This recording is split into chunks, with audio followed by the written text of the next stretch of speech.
On se retrouve aujourd'hui pour une journée organisée par l'association Découverte.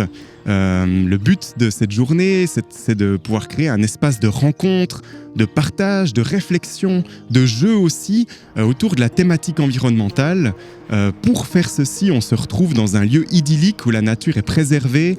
On est ici à Champitay, sur le site de ProNatura, là où se trouve la réserve de la Grande Carissée, donc un espace de nature où on prend soin de cette nature en plus dans ce lieu-là. Donc c'était important pour nous de trouver un lieu en adéquation avec notre proposition. Donc on réalise cette journée dans le cadre de nos études en travail social, donc éducateur, éducatrice sociale. On pense que le travail social a son rôle à jouer dans la sauvegarde du lien entre la nature et l'être humain.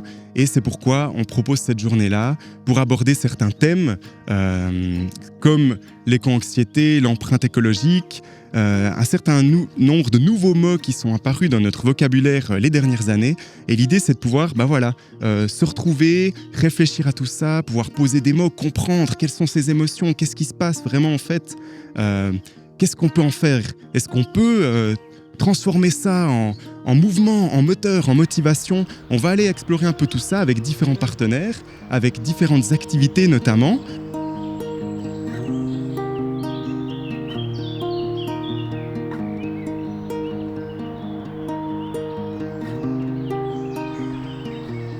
Ici à Champitay, effectivement, c'est un bon endroit pour apporter des solutions aux gens et des idées, et aussi pour être peut-être moins anxieux ou avoir aussi peut-être un esprit un peu plus écologique. Parce qu'il y en a des qui ne le sont pas, faut pas oublier. Donc oui, je pense que c'est bien de faire des journées comme ça.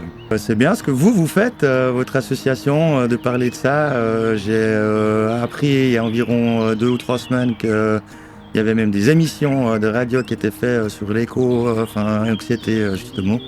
Et puis je pense que c'est un sujet qui est totalement d'actualité. Et puis c'est bien de faire ce que vous faites. Bonne démarche. Aujourd'hui, on va faire de la sensibilisation, de l'information, on va faire aussi de l'action, du jeu. On va se retrouver dans différents endroits, un peu dans ce très bel espace. On va se retrouver pour en apprendre un petit peu plus. Et pour en apprendre un peu plus, on a prévu de faire des projections de films. Donc il y a 2 films qui vont être projetés aujourd'hui. Le premier, c'est Sauvage de Claude Barras, qui est un film d'animation qui parle de l'environnement. On peut parler d'une fable écologique. Et le second, porté sur l'éco-anxiété, est-ce une malédiction, est-ce une nécessité? À la fin de ces 2 films, on a prévu des moments d'échange, il y a un quiz à la fin du film Sauvage, à la fin du second film sur l'éco-anxiété, on va inviter certaines personnes, certains acteurs et actrices de cette thématique pour pouvoir entendre un petit peu qu'est-ce qu'ils et elles ont à nous dire, pouvoir échanger avec ces personnes sur ce sujet-là. Et ce sera aussi l'occasion de poser nos questions, d'aller un petit peu approfondir. Donc, l'histoire se passe à Bornéo, d'accord? C'est une île ici, ouais, c'est loin de l'Europe, ouais. C'est entre la Malaisie qui est là, donc il y a un bout de l'île qui appartient à la Malaisie, et puis l'autre bout à l'Indonésie. Parce que plus il y aura de personnes qui finalement font ces gestes du quotidien ou bien participent à des actions collectives à plus large échelle, plus au niveau politique on aura de la crédibilité à promouvoir ce genre d'action. J'ai tout de suite répondu oui à cette invitation parce que l'éco-anxiété, chez moi, ça évoque quand même pas mal de choses. Mon engagement en politique et puis aussi dans le milieu associatif, il vient finalement de ma crainte pour l'avenir, en lien avec le dérèglement climatique et la perte de biodiversité. Et je pense que c'est extrêmement important de pouvoir venir et d'ouvrir aussi la parole sur ces sujets et puis de discuter toutes et tous ensemble de tout cela et d'essayer de trouver des solutions pour agir ensemble et puis des solutions pour finalement trouver des réponses finalement à tout ce qui va nous arriver. Ce centrage sur l'anxiété, à mon sens, il est un peu problématique dans le sens où on invisibilise tous les autres ressentis. Donc, il y a vraiment ce continuum de différentes émotions qui peut être présentes. Je pense que le côté positif de la crise sanitaire, et qui m'a aussi donné d'une certaine manière un espoir, c'est que ça a beaucoup conscientisé quand même la population sur la possibilité d'une crise et qu'on peut tout d'un coup mettre un stop à toutes les activités quand c'est nécessaire.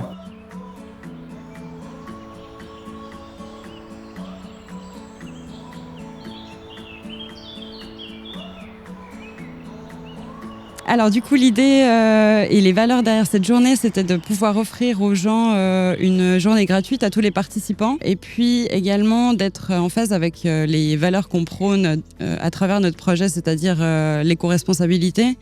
C'est pour ça qu'on propose de la nourriture végétarienne et puis aussi issue en fait d'un circuit local.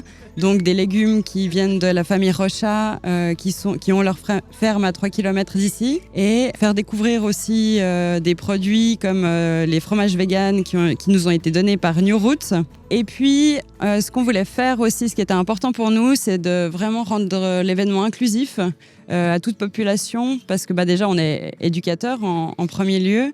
Et donc, on a invité pas mal d'institutions et de tous les âges aussi pour avoir des points de vue, des avis différents sur ce que ça peut être l'éco-responsabilité, l'éco-anxiété, comment c'est vécu par des personnes plus âgées, des personnes plus jeunes, et de pouvoir créer en fait un échange, je dirais, intergénérationnel.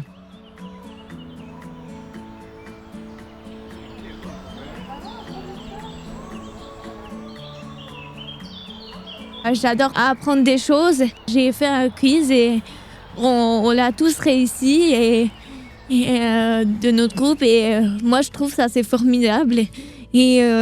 Parce qu'on peut faire les choses tous ensemble. Et ça, c'est hyper cool. Et surtout, on est dans la nature. On n'est pas à la Cassalie. On est ici. Et moi, je trouve ça c'est super.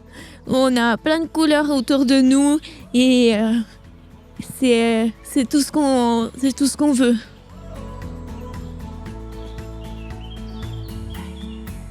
Dans mon travail d'éducatrice où j'accompagne des jeunes au quotidien dans leur lieu de vie, en fait, il peut nous arriver d'aborder des sujets tels que ceux-là au souper, par exemple autour d'un repas. Si tout d'un coup le sujet arrive et tout, mais on n'a pas quelque chose de prévu dans le cadre du foyer où spécifiquement on va faire des ateliers autour de sujets comme ça, peut-être qu'ils le font parfois dans les ateliers où ils vont pendant la journée pour apprendre des compétences pour pouvoir travailler après dans d'autres ateliers.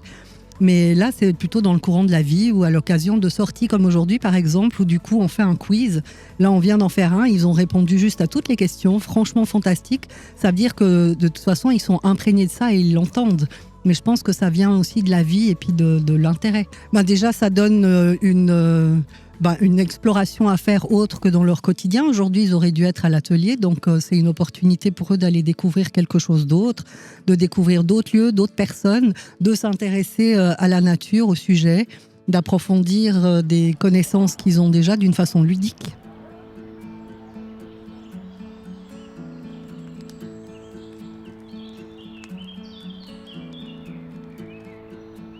En parallèle de ces projections, on va profiter dans une belle nature pour faire des activités ludiques. Donc, tant pour les enfants, pour les petits et grands, finalement, on a prévu un certain panel d'activités. Il y a des jeux de piste, il y a un mur des émotions, il y a une animation musicale. On a prévu certaines choses. On souhaite rendre cette journée accessible au plus de personnes possible. Donc, on a invité des institutions sociales, on a invité des personnes plus âgées, des enfants, des adolescents, des jeunes, pour toucher un maximum de monde et avec finalement cette diversité, pouvoir aborder cette thématique qui touche quand même beaucoup de personnes.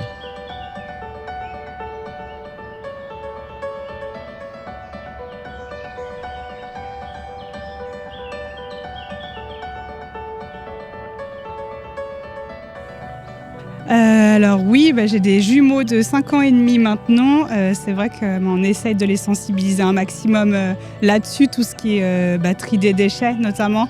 J'essaye de ne pas le faire moi et à chaque fois lui donner « ça là, tu la mettrais dans quelle poubelle ?» Donc ils le font aussi pour se brosser les dents, d'essayer de couper le robinet d'eau, de pas trop jouer avec l'eau, essayer de récupérer l'eau pour arroser les fleurs.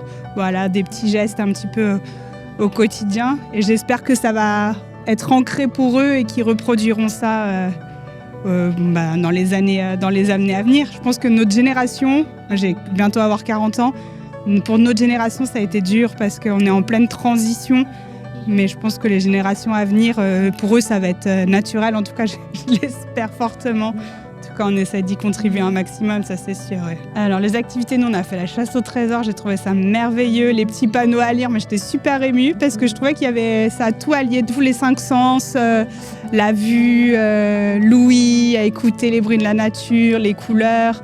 Non, c'était trop chouette. L'histoire du rire, faire une plante qui rigole, c'était trop chouette. Les cailloux, les galets cachés. C'était puis ce parcours là où ils ont couru dans les champs, ça m'a mis les larmes aux yeux parce que de les voir courir comme ça dans ces champs, enfin j'ai trouvé ça merveilleux et j'espère que tout ça se continuera longtemps, très longtemps encore parce que c'était vraiment chouette. Mon fils parlait que de ça, de la chasse au trésor. Ils ont pu déchiffrer leurs premiers mots sur les galets. Non, c'était hyper ludique et c'était très chouette. Merci beaucoup en tout cas, ouais, trop chouette.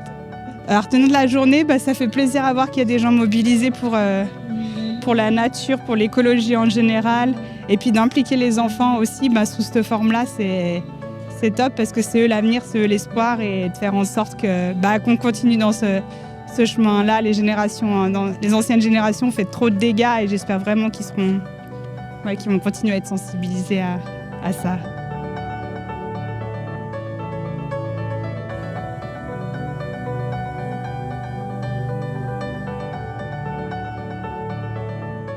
Ce genre de journée et d'événements, ça permet de mettre en lien des personnes qui finalement sont sensibles à ce sujet, mais aussi des personnes, on l'a vu aujourd'hui, qui ne sont pas forcément, adeptes de ce genre d'événements d'habitude, mais qui sont passés par ici et qui ont souhaité venir voir une projection ou autre.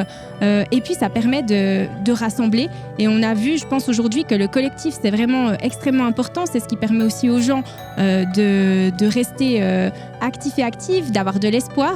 Et je pense que ce genre de journée, c'est vraiment ça, en fait. Garder espoir, se rassembler, créer du lien aussi. Il y a des personnes, je pense, qui vont ressortir de cette journée avec peut-être des contacts et qui vont finalement pouvoir se revoir ou recréer ce genre d'événement aussi par la suite. Et ça, c'est vraiment essentiel.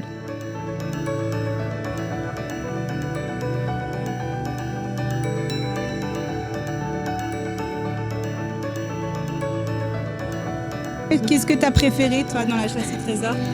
En fait, elle était trop bien et aussi, c'était trop bien de courir et de trouver des panneaux et des pierres et tout.